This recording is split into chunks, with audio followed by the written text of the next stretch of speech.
the warm market recruiting thing, the truth is, if you look at any agency in this company, any one of them, and you look at their top 25 leaderboard, 90% of those people are warm market. Now, they may not have been your warm market, but they were somebody's. It's very rare that you would look at any leaderboard and be like, oh, that person came from Craigslist. Oh, that person came from ZipRecruiter. Oh, that person came from a job ad. The only reason why you should do cold market at all, is so that you can help those people recruit their warm market. That's what really works. This business is about know, like, and trust. And the trust part is the most important part. If you recruit somebody from, a Facebook ad that already has an insurance license and they've sold somewhere else, they may know what to do. They may be the best salesperson there ever was in insurance, but the truth is they don't trust you yet. So you have to remember, like somebody called me the other day and they go, hey, I got 4 agents and none of them are doing anything. Does that ever happen to you? And I was like, I have thousands that didn't do anything. Like the only difference between me and anybody else is I have more people not doing anything. But the reason why people don't do anything is it's a trust thing.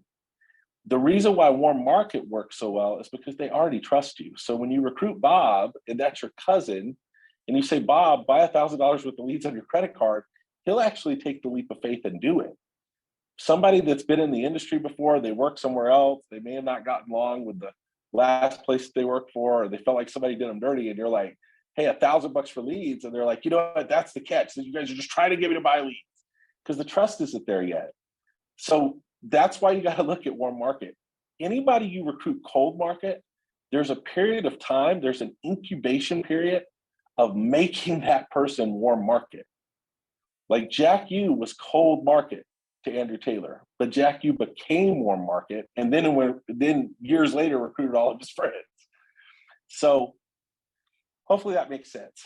I believe that the person that can recruit the most in this business is the person that's new. That's your best recruiter. A few years ago, a couple years ago now, me and Grady were hanging out with Sean, and Sean laid into this guy about not having a recruiter in his office. And he's like, what do you mean you don't have a recruiter? You need 2 recruiters. You need 3 recruiters. Like he's going through this whole thing. And then he gets off the phone with the guy and he looks at me and Grady and he goes, how many recruiters do you have? And we go, we don't have a recruiter because the way we looked at it was our team is our recruiters. That's how I want y'all to look at it. Your team is your recruiters. The people that are brand new, helping 5 families for the first time, helping 2 families in a week, 5 families in a week, 10 families for the first week. Kyra, 22 families last month who's new. That's the best recruiter you got.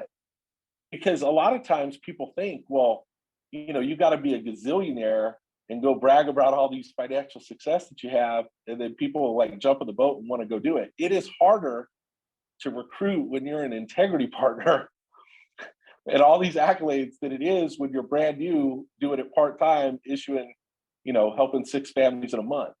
It's easier to recruit when you're helping 6 families in a month than it is when you're helping 60, believe it or not, because people don't believe the numbers when you start helping 60. So I think the big trepidation that people have, though, is they don't know how to approach people and they don't know what to say. And the philosophy you have to have when you're approaching your friends and people that you know is that you're not there to get them. Like, it's not like sales. A lot of people think that. They think recruiting is just like sales, and it's not. Like, building an agency is the complete opposite of sales. Because if I go to Bob's house and I set an appointment with Bob, I show up to Bob's house, talk to him about some insurance, and he gives me an objection. My job is to overcome his objection and make sure he buys insurance. If I'm trying to recruit Bob, if Bob gives me too many objections, I'm just like, it's probably not for you. And I move on. Like, I'm not trying to handle anybody's objections and talk them into it and twist their arm. All I'm trying to do is spread a wide net and find the people that know the good, bad, and the ugly, and they still want to do it. So your goal when it comes to recruiting is just education and awareness. It's not closing them. It's not getting them. It's education and awareness. So that makes it simple. So when you're first starting out, just look through your cell phone at the people that you know. Think about the people that you think would actually be good at it. Write them down on a piece of paper. Think about why you think they would be good at it. You know, write that down on a piece of paper. Go through your phone, look at the ones you would never, ever want to talk to ever. Like somebody said, I was doing this with somebody the other day, and he goes, I go, who's Barbara? He goes, that's my ex-wife's mom. I go, all right, we don't have to call her, you know? He's like, okay, cool. We aren't calling Barbara. Like, just because they're on the list doesn't mean you have to call them all. You're just looking for the ones that you think would be a good fit, that you would enjoy working with. So when you go through your phone, you write down the people you think would be a good fit, and then you just simply approach them. And the approach is real simple. People either look up to you, you look up to them, or they're your peers. If they look up to you, you just tell them what to do. Hey, Marisa, I found a way for us both to make a bunch of money. I'm going to send you a video. I want you to watch it. I'll call you in 10 minutes. That's it. Like, if they look up to you, they'll do it. Like, if it's your little sister and she's always done everything you ever said, just like, hey, do this right now. What is it? Shut up, Stephen. Don't ask me questions. Just go watch it. I'll call you in 10 minutes. Like, they look up to you, right? I don't have a sister. And if I did, I wouldn't talk to my sister. I wouldn't call my sister Stephen. I don't have any siblings. The more you get to know me, you're like, of course, Trey is the only child. He's dramatic. But that makes sense, right, Marisa? Like, they look up to you, just tell them what to do. That makes perfect sense. The people you look up to, you're asking for help. You're asking for their opinion. You're telling them how you feel. You're telling them why you think it would be a good idea. So if I call Bob and he's somebody I look up to, then I would call him up and say, hey, Bob, I really look up to you in business. You've been really successful. I really respect your opinion. I'm starting something. I'm going to send you some information. I want you to look at it and tell me what you think. If you like what you see, I could probably introduce you to the right people too. You know, and I just keep it simple like that. Like, again, it's education and awareness. I'm not trying to talk anybody into it or sell them on it or handle their objections in advance or any of the stuff we do in the in-home. I'm not trying to do any of that. All I'm trying to do is get them to agree to take a look. That's it. I just want to get people in play that are looking at the information, getting to the point of a logical conclusion. And I understand that it's not for everybody. The other thing is, what do you do with people that you haven't talked to in a long time? You know, the way I approach this too is friends first. Like, I'm not weird about it. Like, y'all get an insurance license and it's like, hey, you know, I got licensed to do financial services, and like you'll come up with all this fancy stuff to say, right? And it's like, fool, I know you. Like, why are you talking to me like this? It's just be you, just be yourself. If you call somebody up and you say, hey bro, like, it's hey bro. It's you don't have to change to make it make sense, because all of a sudden now you're a fancy insurance salesperson. And I think that's how people picture it. They think it's this big business conversation, and it's not. Like, you know, like if I called somebody up, like this is how I recruited Joe Miller. I called up Joe Miller and I go, Joe, I'm going to get rich doing insurance. He goes, why do you think that? I go, because there's stupid people that are rich doing insurance. If they could do it, I could do it. He goes, I think we should both do that then. That's how I got Joe. See, the thing is people think too hard about it. Like, they think that they have to have the right thing to say. And the truth is, if you're not recruiting your warm market, it's not because you don't have the right thing to say. It's because you're not saying anything. You're just not saying anything. That's what it is. There's a bunch of people that you post on social media and you think, oh, they know what I do when it comes to insurance, so they're going to call me when they're ready. And they never will do that. Like, they don't just jump in the boat. Another thing I like to do, Marisa, is when, you know, you go out and you make sales. I know a lot of you guys still do in-home sales, which I think is awesome. I think that's an awesome thing to do. Take pictures with your clients, and on Saturday, like, if you have a friend in your phone, Bob, that you want to talk to about insurance, send him a picture of you with a client and say, hey, I sat with this person for 45 minutes and I made $1,400, but the rest of the day sucked. And then do like a frown face. And that's all you got to do. And he'll go, what? You did what? Like, the rest of the day sucked. What do you mean it sucked? Doesn't sound bad to me. Oh, yeah, you know. Yeah, good point. I guess that's right. And then, hey, you should take a look at this. I mean, it's simple, you know? Like one of the things I'll do is I'll send a photo like that and I'll say, hey, I sat with Barbara. She bought a policy, I made $1,600 in an air conditioning house and she gave me tacos afterwards. Why in the world are you not doing this with me? Question mark. And they'll respond. And what you'll find is, especially since you guys are posting on social media a lot, people will say things like, I've been meaning to reach out to you about that. I have questions about that. How's that work? You know, so it's not the right thing to say. It's just, you got to say something with the goal of people might see it and not make a decision the very first minute that they see it, but it's a process. It's not an event, you know, so it takes time. But if you're consistently taking people from not knowing to knowing, especially when they're people that you know, eventually they come around. We had a couple at the national convention that I started talking to a year ago, and they follow my stuff. Like we talked about, they were really close to making a decision. They're like, no, we're going to go do something else. They went and did something else, but they kept following my stuff on social media. Then he calls me up 4 days before the conference. He goes, man, I just really need to be doing what you're doing. I'm like, all right, well, come to Miami. And they got plane tickets and they came to Miami. And now he's out there making sales, you know? And that's somebody I've known for 20 years who, you know, I promise you guys, you'll know exactly who he is soon because he's going to kill it. If I can do it, he can definitely do it. That's for sure. His name is Danny Gatsby. You guys look out for Danny Gatsby. You'll see. So anyway, I don't know if that answered any. I think I just got off on a bunch of tangents where he said, well, hopefully. Definitely a bunch of tangents that helped because it was, so I wouldn't call it a tangent. You know, you hit on also, essentially, I like that you talked about when you haven't talked to somebody in a while, you can't just be like, hey, I got into financial services. It doesn't need to be fancy.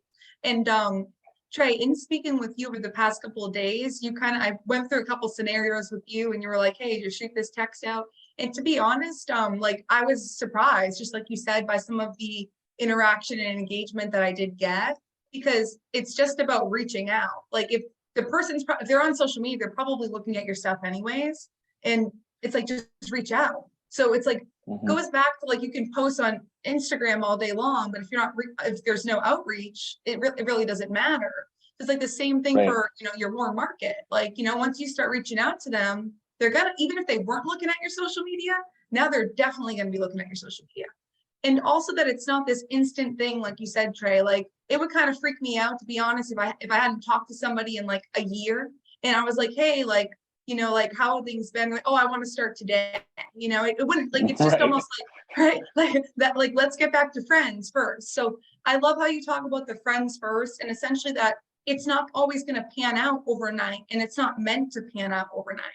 Typically the things that are, you know, the people who are worth the wait, if you will, they're going to come to you, but you just got to give them a little bit of time to keep looking at everything you're putting out there and what you're doing, right? If you post once, it's weird. If you're continuously posting, people are looking, right? That's right. So I love that. I love that. And then also the not overthinking, right, Trey? Like that's something I'm really good at. So if you ever want to like overthink the whole situation, just call me. No, I'm kidding.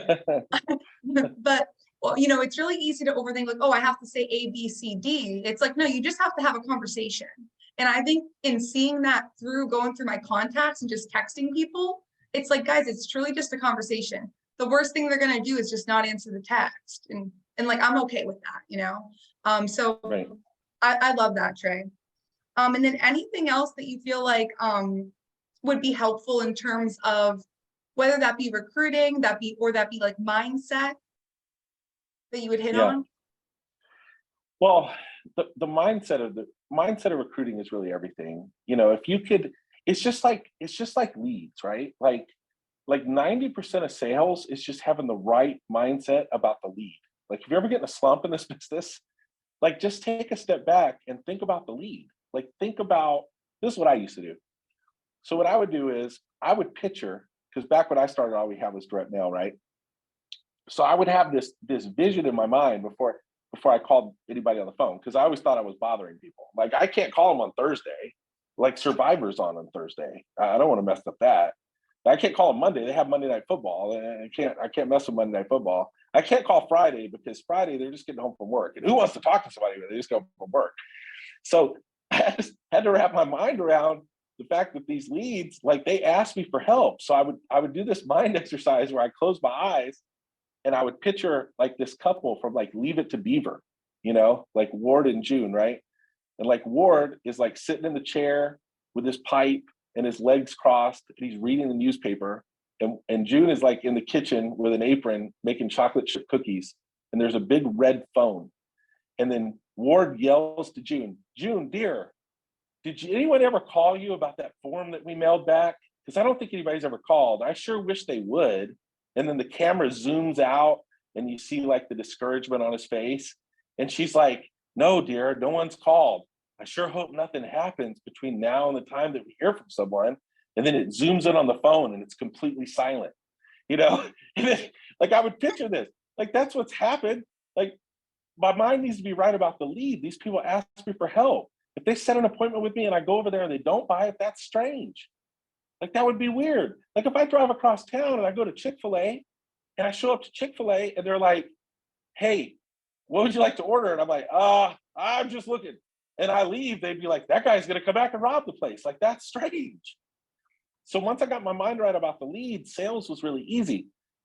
The same thing is true about the opportunity that you have. Like people are not on their hands and knees praying every night about getting more life insurance necessarily. There probably a few are, but there's a ton of people on their knees praying for an opportunity so that they could keep their house for the mortgage that they're behind on.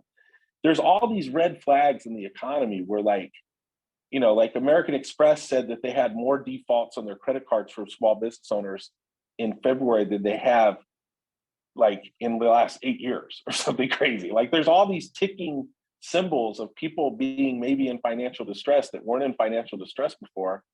And this business does really well when the rest of the economy is not doing well.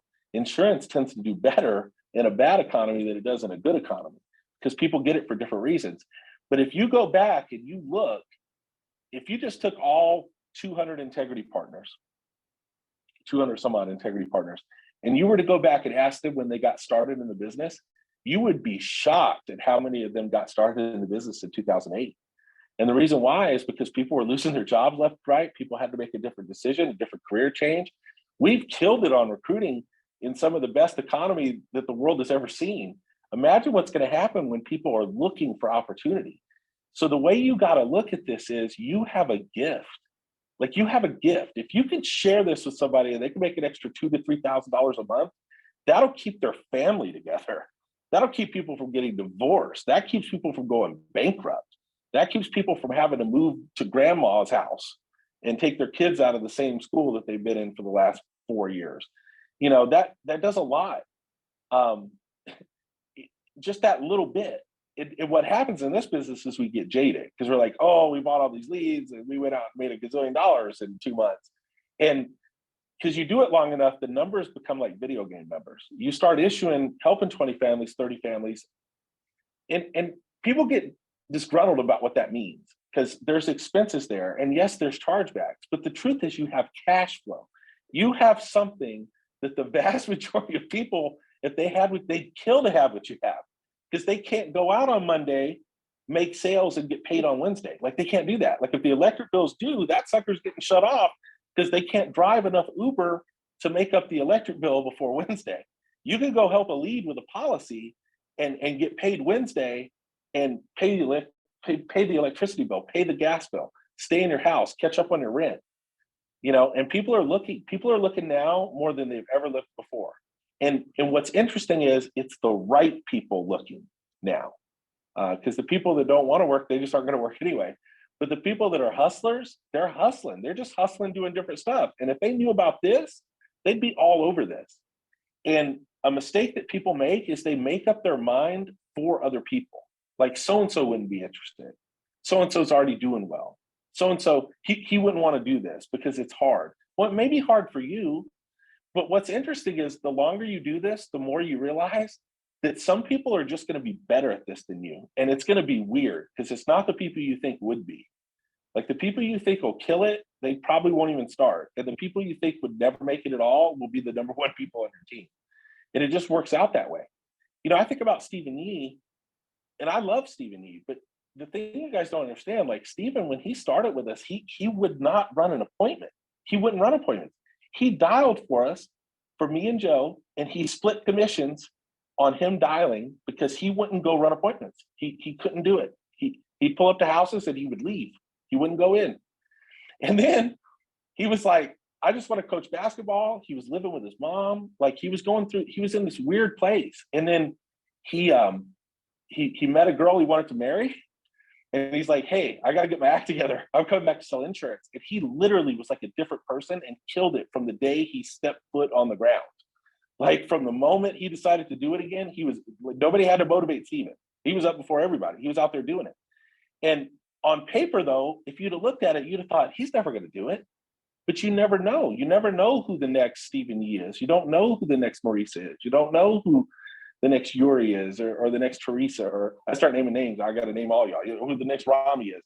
You know, you just don't know.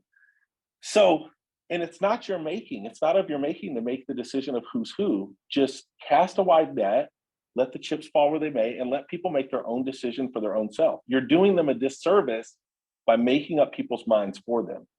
And I think another reason why people don't do it is they think, well, there's not enough leads for me. Like I don't have leads. So if I have to recruit Bob, like where's he going to get leads? That's the wrong way to look at it.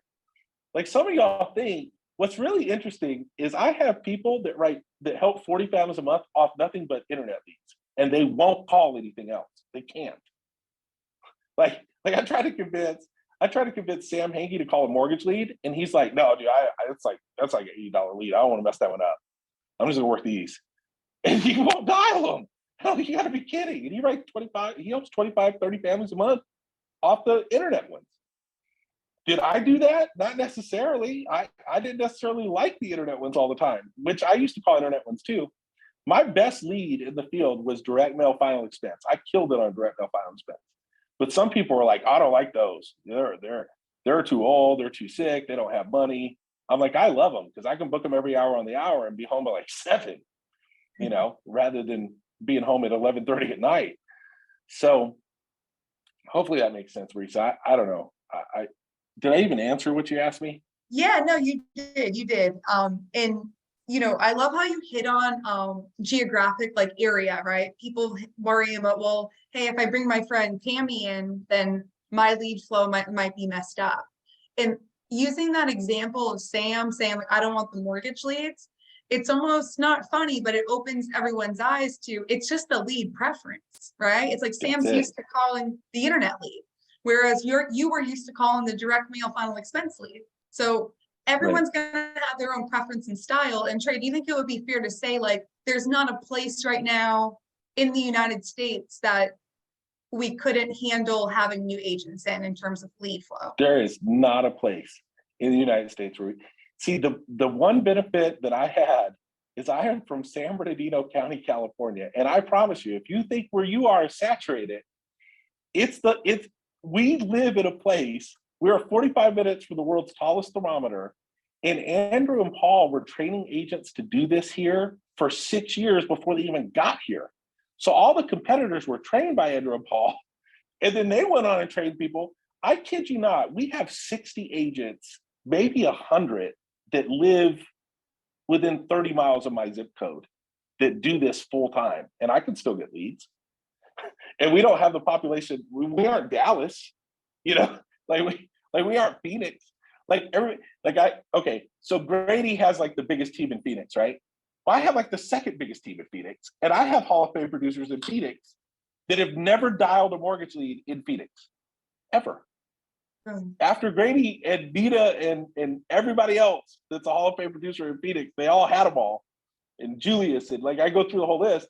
And then I recruited people after that became Hall of Fame producers, and it's fine. They're in Phoenix too. There's plenty of room. The biggest detractor from people having success at this is a scarcity mindset. What was really interesting when I first started working with Andrew is we had this batch of 100 final expense leads that I worked. I worked those leads like it would be impossible for anybody to ever get another sale out of them is how hard I worked them. I don't think I ever worked a batch of leads harder than I worked this batch of 100 final expense leads. And Andrew goes, hey, you recruited Maria, you should let her call your leads. And I'm like, well, I don't want her to quit. I mean, there's nothing left in those leads. Like, I already worked them. He's like, dude, just give them to her. So I gave them to her. She'd be like 3 sales. And then I recruited Rondell, and he goes, hey, give Rondell those ones. And then Rondell went out and made 7 sales. And then we took those same leads and gave them to Troy, and then we gave them to Brittany, and then we gave them to Bridget, and then we gave them to Tim, and then we gave them to that one crazy lady. They all made sales off these leads. Like, it was crazy. It was the same ones. And we weren't all replacing anybody's business. We were adding coverage. We were getting a hold of people that nobody was ever able to get a hold of. We were writing the spouses. And it just opened my eyes. Like, the whole thing is just timing. There's people that you'll go sit down with, Marisa, that won't buy from you, but in 6 months, Rami will go see them, show them the exact same thing, and then they'll get it for the husband and the wife. And that happens all the time. So Absolutely. That's my mindset on it. And it's funny because, Trey, what you just said, like, oh, like, you'll have people who say no to you and then they'll buy from, like Rami, 6 months later, or Gianna 6 months later. And it does happen, guys. Like, I see it all the time, just with my own leads. Like, I'll see Rami's lead, at the house, and I'm like, oh, you wrote that? I know that name. I saw him last, 6 months ago or last year, right? So just showing that there's always more value in the leads. And also, it's who's calling the leads. Is it the right time for the client? Are they receptive to you? Are they hearing you, right? Or are they more vocal maybe to a guy's voice or whatever it might be? But Trey, that makes complete sense. So we're not worried about running out of leads because there's leads literally everywhere. Yes, that's right. Thanks for keeping me on track. That's what I meant to say. Sure. Yes. And then that's pretty much what I had was just, you gave us a ton of stuff to work with in terms of, recruiting warm market, and also, going cold to warm, which I think is really important too. And then also just kind of the mindset behind recruiting, and also the mindset behind leads when we're recruiting, right? I had somebody today earlier, Trey, say to me, like, well, like, I don't want to hire people around this area in Massachusetts because I want to keep my leads. And I'm like, you're going to keep your leads because we have plenty of leads, especially here in the Northeast. Like, so please don't say that again, right? But it is a common misconception, right? So thanks for clarifying that. And that's pretty much what I got. Is there anything that you wanted to wrap up with today, Trey? Yes. So the thing I want everybody to do, if you go on the App Store, if you have an iPhone, go on the App Store and look up Agency Dojo. Agency Dojo. That's our team app. And so in that app, there's training for new agents, there's training for telesales, and there's training on building. And there's a community in there where you can post your sales and interact with the other agents on the team. Now, a lot of agents on the team use their own Slack and Discord or whatever else. I'm trying to rally everybody around this one app so we can all communicate in one place again. But I think you'll have a ton of value. Yeah, that's right, Christopher. I think you'll get a ton of value out of having that, and just and also with onboarding agents. And there's another couple versions that are going to come out from the app. This is just version 1. But my goal is ultimately, when you onboard an agent, the first step is just send them to that. I do a game plan with them in the app, explaining what the process looks like. When you put somebody in pre-licensing, you'll send them to that. They can download the voucher for the class, and they can participate in the chat while they're going through class. So I have big goals for it, but if y'all could participate in there, post your sales in there, get to know everybody else on the team, would be super helpful. And in the Google Play Store, it's also called Agency Dojo. And when you go in there, just set up your name so that you don't show up as anonymous, so we know who you are, and participate. So you'll hear me harp on that a lot, because one of the things me and Andrew did really well, and the reason why Andrew Taylor's team blew up the way it did, is we got everybody to rally around the community and didn't worry about who got the credit for stuff. So the neat thing about Coast to Coast is, there's a lot of people that write, they help 50 families a month on Zoom. And then we have people that help that many just on the phone with different lead types. And then we have people that still do in-home. And then we have people that do live transfers. And the one thing, if we could all get together and share, rising tides will raise all ships.